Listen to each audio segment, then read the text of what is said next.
ಜಿಲ್ಲಾಡಳಿತ ವತಿಯಿಂದ ಚಿಕ್ಕಮಗಳೂರಿನ ಕಲಾಮಂದಿರದಲ್ಲಿ ಅದ್ದೂರಿಯಾಗಿ ಭಗವಾನ್ ಬುದ್ಧರ ಜಯಂತಿಯನ್ನ ಆಚರಿಸಲಾಯಿತು.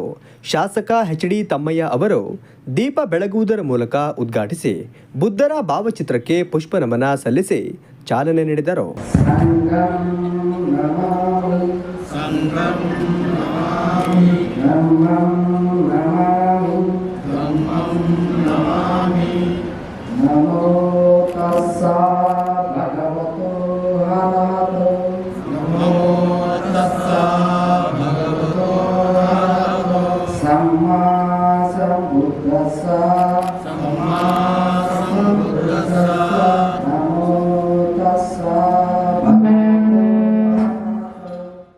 ಶಾಸಕ ಎಚ್.ಡಿ. ತಮ್ಮಯ್ಯ ಅವರು ಮಾತನಾಡಿ, ಭಗವಾನ್ ಬುದ್ಧರು ಮನುಷ್ಯ ಕುಲಕ್ಕೆ ನೀಡಿದ ವಿಚಾರಗಳು, ತತ್ವ ಸಿದ್ಧಾಂತಗಳು ಸಾವಿರಾರು ವರ್ಷಗಳು ಕಳೆದರೂ ಇನ್ನೂ ಜೀವಂತವಾಗಿದೆ ಹಾಗೂ ಮುಂದೆಯೂ ಇರುತ್ತದೆ.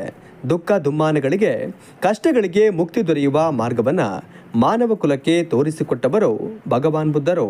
ಭಗವಾನ್ ಬುದ್ಧ ಹಾಗೂ ಅವರ ವಿಚಾರಗಳು ಯಾವ ಕಾಲಕ್ಕೂ ಪ್ರಸ್ತುತವೆನಿಸುತ್ತದೆ. ಇಂತಹ ವಿಚಾರಗಳನ್ನು, ತತ್ವ ಸಿದ್ಧಾಂತಗಳನ್ನು ಸಾಕಷ್ಟು ರಾಷ್ಟ್ರಗಳು ಅಳವಡಿಸಿಕೊಂಡು ಮುಂದುವರಿಯುತ್ತಿದೆ ಎಂದು ಹೇಳಿದ್ದಾರೆ. ಧರ್ಮ ಪದವೆಂಬ ಸದ್ಗ್ರಂಥದಲ್ಲಿದೆ. ಬಹುಶಃ ಗೌತಮ ಬುದ್ಧರು ತಮ್ಮ 79-80ನೇ ವಯಸ್ಸಿನಲ್ಲಿ ಅವರು ಏಲೋಕವನ್ನ ತ್ಯಜಿಸಿದ್ರು ಸಹ ಇವತ್ತು ನಾವು ಭಗವಾನ್ ಬುದ್ಧನ ಜಯಂತಿ ಆಚರಿಸ್ತಿರೋದೇನಕ್ಕೆ ಅಂತ ಹೇಳಿದ್ರೆ, ನಮ್ಮೆಲ್ಲರ ಮಂತ್ರ ಪ್ರೀತಿ, ಶಾಂತಿ ಮತ್ತು ದಯೆಯ ಮಾರ್ಗದಲ್ಲಿ ನಡೆಯೋಣ ಅಂತ. ಹಾಗಾಗಿ ನಾವು ಬುದ್ಧ, ಬಸವ, ಅಂಬೇಡ್ಕರ್ ಅವರ ವಿಚಾರಧಾರೆಗಳನ್ನ ತಿಳ್ಕೊಳ್ಳುವಂಥ ಸಂದರ್ಭದಲ್ಲಿ ಅವರು ಏನು ಬಸವಣ್ಣನವರು ದಯೆಯೇ ಧರ್ಮದ ಮೂಲವಯ್ಯ ಅಂತಾರೆ, ಕಾಯಕವೇ ಕೈಲಾಸ ಅಂತೇಳಿ ಹೇಳ್ತಾರೆ. Doctor B.R. ಅಂಬೇಡ್ಕರ್ ಅವರು ಹೇಳೋದೇನು ಅಂತ ಹೇಳಿದ್ರೆ, ಸಮಾಜದ ನಿರ್ಮಾಣ ಆಗಬೇಕು ಅಂದ್ರೆ ಸಮಾಜದಲ್ಲಿ ಶೋಷಿತ ವರ್ಗದವರು ಸಮಾಜದ ಮುನ್ನೆಲೆಗೆ ಬರಬೇಕು ಅಂತ ಹೇಳಿದ್ರೆ ಮೊದಲು ಎಲ್ಲರೂ ಶೋಷಿತ ವರ್ಗದವರು ಅವರ ಮಕ್ಕಳಿಗೆ ಒಳ್ಳೆಯ ಗುಣಮಟ್ಟದ ಶಿಕ್ಷಣ ಕೊಡಿಸಿ ಅಂತ ಹೇಳ್ತಾರೆ. ಯಾಕೆ ಅಂತ ಹೇಳಿದ್ರೆ, ಶಿಕ್ಷಣ ಕಲಿತ ಮೇಲೆ ಅದಾಗೆ ಒಂದು ಸಮಾನತೆ ಬರ್ತದೆ ಅಂತ ಅಂಬೇಡ್ಕರ್ ಅವರು ಹೇಳಿದ್ರು. 12ನೇ ಶತಮಾನದಲ್ಲಿ ಬಸವಣ್ಣನವರು ಹೇಳಿದಂಥ ಸಮಾಜದ ನಿರ್ಮಾಣವನ್ನ 6ನೇ ಶತಮಾನದಲ್ಲಿ ಬುದ್ಧ ಸುಮಾರು 50 ವರ್ಷಗಳ ಕಾಲ ಭಗವಾನ್ ಬುದ್ಧರು ಕೇವಲ ನಮ್ಮ ದೇಶದಲ್ಲಿ ಮಾತ್ರ ಅಲ್ಲ, ಇಲ್ಲಿ ಯಾರ್ಯಾರು ವಿದೇಶಕ್ಕೆ ಹೋಗಿದ್ರು ನನಗೆ ಗೊತ್ತಿಲ್ಲ, ಚೀನಾ, ಬ್ಯಾಂಕಾಕು, ಬೇರೆ ಬೇರೆ ವಿದೇಶಗಳಲ್ಲಿ ನಾನು ನೋಡಿರೋದು ದೊಡ್ಡ ದೊಡ್ಡ ಭಗವಾನ್ ಬುದ್ಧನ ವಿಗ್ರಹಗಳನ್ನ ಮತ್ತೆ ಅವರ ವಿಚಾರಗಳನ್ನ ಮಾಡಿದ್ದಾರೆ. ಚೀನಾದಲ್ಲಂತೂ ನಾನು ಹೋದಾಗ ಸುಮಾರು ಒಂದು 5-6 ಸಾವಿರ ಅಡಿ ಮೆಟ್ಲು ಮೇಲೆ ಹತ್ತಿ ಅದ್ರ ಮೇಲೆ ಇರೋದು ದೊಡ್ಡ ಬುದ್ಧನ ವಿಗ್ರಹ.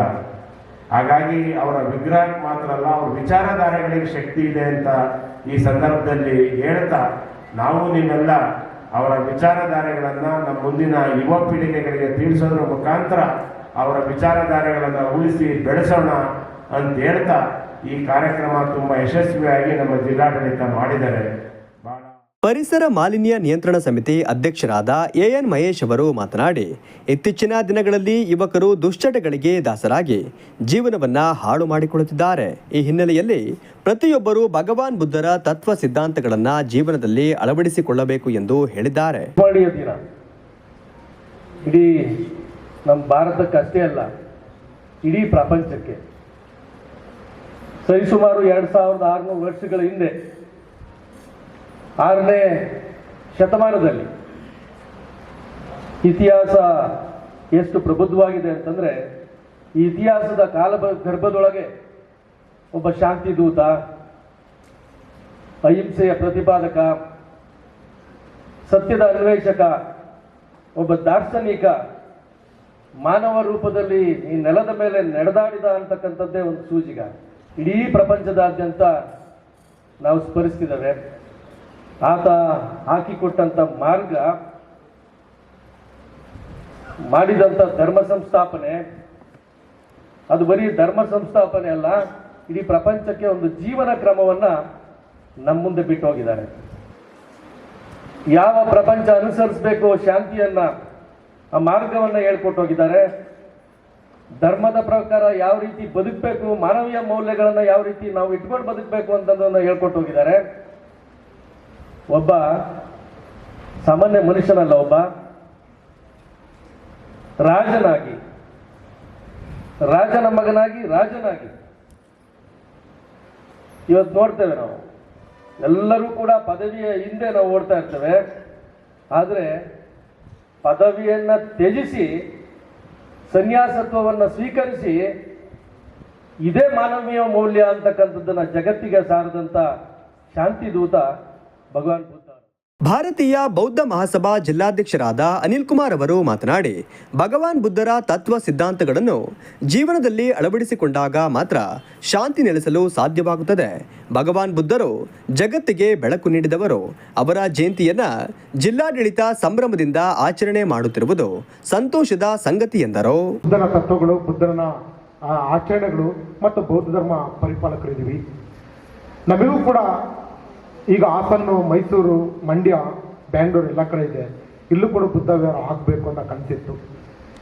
ಈ ಜಿಲ್ಲೆಯಲ್ಲಿ ಪ್ರಥಮವಾಗಿ 2025ರಲ್ಲಿ ನಡೆದಂಥ ಚುನಾವಣೆಯಲ್ಲಿ ನಮ್ಮೊಂದು ಘೋಷವಾಕ್ಯ ಇತ್ತು, ಚಿಕ್ಕಮಗಳೂರಿಗೆ ಒಂದು ಬುದ್ಧ ವಿಹಾರ ಬೇಕು ಅಂತೇಳಿ. ನಮ್ಮ ಕ್ಷೇತ್ರದ ನೆಚ್ಚಿನ ಶಾಸಕರಾದ HD ತಮ್ಮಯ್ಯ ಸರ್ಗೆ ನಾವೆಲ್ಲ ಮನವಿನೂ ಕೂಡ ಕೊಟ್ಟಿದ್ದು ಸಂಘಟನೆ ಮತ್ತು ಭಾರತೀಯ ಬೌದ್ಧ ಮಹಾಸಭಾದಿಂದ. ಗೊಂದಲ ಇದೆ. ನಮ್ಮ ಸುಖ ದುಃಖಗಳಿಗೆ ನಮ್ಮಲ್ಲಿ ಉಪಾಸಕರಂತ ಇರ್ತಾರೆ. ಈಗ ಉಪನ್ಯಾಸಕರು ಬಂತೇಜಿಗಳಂತ ಇದ್ದಾರೆ. ಆ ಬಂತೇಜಿಗಳ ಅವಶ್ಯಕತೆ ಇದೆ. ಬಾಬಾ ಸಾಹೇಬ್ರ ಕನಸು ಏನಾಗಿತ್ತು, ಶಿಕ್ಷಣ ಸಂಸ್ಥೆಗಳನ್ನು ತೆರಿಬೇಕಂತ ಇತ್ತು. ಇವತ್ತು ಶಿಕ್ಷಣ ಸಂಸ್ಥೆಗಳನ್ನು ನಾವಾಗೆ ಮುಚ್ಚಿ ಅಲ್ಲಿ ಬುದ್ಧ ವಿವರಗಳನ್ನು ಮಾಡ್ತಾ ಇದ್ದೀವಿ. ಶಿಕ್ಷಣ ಸಂಸ್ಥೆಗಳನ್ನು ಮುಚ್ಚಿ ಇವತ್ತು ಬುದ್ಧನ ಮೂರ್ತಿ ತಂದಿಟ್ಟಿದ್ದೀವಿ.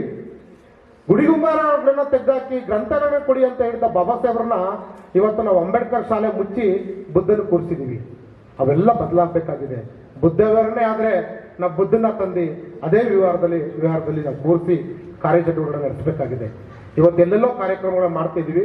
ತುರ್ತು ಅವಶ್ಯಕತೆ ಇದೆ ಸರ್.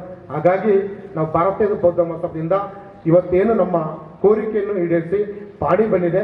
ಅತಿ ಶೀಘ್ರದಲ್ಲಿ 1 ವರ್ಷದಲ್ಲಿ ಬುದ್ಧ ವಿಹಾರದ ಬಗ್ಗೆ ಚಾಲನೆ ನೀಡಿ ಅಲ್ಲೊಬ್ರು ಬಂತೇಜಿ ಮತ್ತು ಧ್ಯಾನ ಮಾಡೋದಕ್ಕೆ ಮತ್ತು ಬುದ್ಧನ ತತ್ವಗಳು, ಆಚರಣೆಗಳು, ಸಿದ್ಧಾಂತಗಳನ್ನು ನಡೆಯೋದಕ್ಕೆ ಅನುಕೂಲ ಆಗಲಿ ಅಂತ ಹೇಳ್ತಾ ನಾವು ಭಾರತ ಬೌದ್ಧ ಮಹಾಸಭೆಯಿಂದ ಉಪನ್ಯಾಸ ನೀಡಿದ IDSG ಸರ್ಕಾರಿ ಕಾಲೇಜಿನ ಉಪನ್ಯಾಸಕರಾದ ವಸಂತ್ ಕುಮಾರ್ ಅವರು ಮಾತನಾಡಿ, ಗೌತಮ ಬುದ್ಧನ ತತ್ವಗಳು ಮತ್ತು ಸಿದ್ಧಾಂತಗಳು ಕೇವಲ ಧಾರ್ಮಿಕ ಬೋಧನೆಗಳಲ್ಲ, ಅವು ಶಾಂತಿಯುತ, ಅರ್ಥಪೂರ್ಣ ಮತ್ತು ಸಂತೋಷದ ಜೀವನವನ್ನು ನಡೆಸಲು ಮಾರ್ಗದರ್ಶನ ನೀಡುವ ಪ್ರಾಯೋಗಿಕ ಜೀವನ ಶೈಲಿಗಳಾಗಿವೆ. ಬುದ್ಧನ ಬೋಧನೆಗಳು ಅತಿಯಾದ ಭೋಗ ಮತ್ತು ಅತಿಯಾದ ವೈರಾಗ್ಯದ ನಡುವಿನ ಮಧ್ಯಮ ವರ್ಗವನ್ನು ಬೋಧಿಸುತ್ತದೆ ಎಂದು ಹೇಳಿದ್ದಾರೆ. ಮಾಜಿ ಮುಖ್ಯ ನ್ಯಾಯಮೂರ್ತಿಗಳಾದಂತಹ ಸುಪ್ರೀಂ ಕೋರ್ಟಿನ ಮಾಜಿ ಮುಖ್ಯ ನ್ಯಾಯಮೂರ್ತಿಗಳಾದಂತಹ BR ಗವಾಯಿ ಅವರ ಮೇಲೆ ಒಬ್ಬ ಸಂವಿಧಾನದ ವಿರೋಧಿ ರಾಕೇಶ್ ಕಿಶೋರ್ ಅನ್ನೋನು ಶೂ ಅನ್ನ ಇಸ್ತಾನೆ. ಅದು ಎಲ್ಲಾ ಕಡೆ ಬಹಳ ದೊಡ್ಡ ವೈರಲ್ ಆಗುತ್ತೆ ಆ ವಿಚಾರ. ಆಗ BR ಗವಾಯಿ ಅವರು ಆ ಘಟನೆಗಳಿಗೆ ಹೇಗೆ ಸ್ಪಂದಿಸಿದ್ರು ಅನ್ನೋದು ಬಹಳ ಮುಖ್ಯ ಅನ್ಸುತ್ತೆ ನನಗೆ. ಅವರು ನನಗಿದು ಯಾವುದೇ ರೀತಿಯಾಗಿ ಸಮಸ್ಯೆ ಆಗೋದಿಲ್ಲ ಅಂತ ಹೇಳಿ ತಮ್ಮ ಕೋರ್ಟಿನ ಕಾರ್ಯಕಲಾಪಗಳನ್ನ ಮುಂದುವರಿಸ್ತಾ ಆತನ ಮೇಲೆ ಒಂದು ಕೇಸನ್ನು ಕೂಡ ಹಾಕಬೇಡಿ ಅಂತೇಳಿ ಹೇಳ್ತಾರೆ. ಹಾಗಾದ್ರೆ BR ಗವಾಯಿ ಅವರಿಗೆ ಇಂತಹ ಕಾರುಣ್ಯ, ಕ್ಷಮೆಯ ಗುಣ ಎಲ್ಲಿಂದ ಬಂತು ಅಂತಂದ್ರೆ ಅವರು ಒಬ್ರು ಬೌದ್ಧರು. ಹಾಗಾಗಿ ಅವರು ಆತನ ಮೇಲೆ ಯಾವುದೇ ಕೋಪವನ್ನ ಮಾಡ್ಕೊಳ್ಳದೆ ಬಹಳ ಸರಳವಾಗಿ ಅದೇನೋ ಒಂದು ಘಟನೆಯೇ ಅಲ್ಲ ಅನ್ನುವ ರೀತಿಯಲ್ಲಿ ಆತನಿಗೆ ಕ್ಷಮೆಯನ್ನು ನೀಡೋದಿದೆಯಲ್ಲ, ನಿಜವಾದ ಬೌದ್ಧ ಅನುಯಾಯಿ ಮಾತ್ರ ಈ ರೀತಿಯಾಗಿ ನಡ್ಕೊಳ್ಳಿಕ್ಕೆ ಸಾಧ್ಯ ಆಗುತ್ತೆ ಅಂತ ನಾನು ಭಾವಿಸ್ತೇನೆ. 2018ರಲ್ಲಿ ಕೊಂಡಗುಳಿ ಎನ್ನುವಂತಹ ಜೇವರ್ಗಿ ತಾಲೂಕಿನ ಕೊಂಡಗುಳಿ ಎನ್ನುವಂತಹ ಊರಿನಲ್ಲಿ ದ್ಯಾವಮ್ಮ ಅನ್ನುವಂತಹ ಒಂದು ದೇವರ ರಥವನ್ನ ಎಳಿಲಿಕ್ಕೆ ದಲಿತರಿಗೆ ಅವಕಾಶ ಕೊಟ್ಟಿಲ್ಲ ಅನ್ನೋ ಕಾರಣಕ್ಕೆ ಅಲ್ಲಿರ್ತಕ್ಕಂಥ ಮಹಿಳೆಯರು, ಎಸ್ಪೆಷಲಿ ಇಲ್ಲಿ ತುಂಬಾ ಜನ ಮಹಿಳೆಯರಿದ್ದೀರಿ, ಅವರು ತಮ್ಮ ಮನೆಯೊಳಗಡೆಯಿಂದ ಫೋಟೋಗಳನ್ನ ತಂದು ಬೀದಿಗೆ ಬಿಸಾಕಿ ಅವರು ಬೌದ್ಧ ಧರ್ಮಕ್ಕೆ ಮತಾಂತರ ಆಗ್ತಾರೆ ಅಥವಾ ಮರಳಿ ಮನೆಗೆ ಬರ್ತಾರೆ. ನಗರಾಭಿವೃದ್ಧಿ ಪ್ರಾಧಿಕಾರದ ಅಧ್ಯಕ್ಷರಾದ ಮಂಜೇಗೌಡ, ತಹಶೀಲ್ದಾರ್ ರೇಷ್ಮಾ ಶೆಟ್ಟಿ, BSP ಮುಖಂಡರಾದ KT ರಾಧಾಕೃಷ್ಣ, ವಸಂತ್ ಕುಮಾರ್, ದಲಿತ ಸಂಘರ್ಷ ಸಮಿತಿ ಸಂಚಾಲಕರಾದ ಕಬ್ಬಿಗೆರೆ ಮೋಹನ್ ಕುಮಾರ್, ಭೀಮ್ ಆರ್ಮಿ ಜಿಲ್ಲಾಧ್ಯಕ್ಷರಾದ ಹೊನ್ನೇಶ್, ದೌರ್ಜನ್ಯ ನಿಯಂತ್ರಣ ಸಮಿತಿ ಸದಸ್ಯರಾದ ಹುಣಸೆ ಮಕ್ಕಿ ಲಕ್ಷ್ಮಣ್ ಮುಂತಾದವರು ಉಪಸ್ಥಿತರಿದ್ದರು.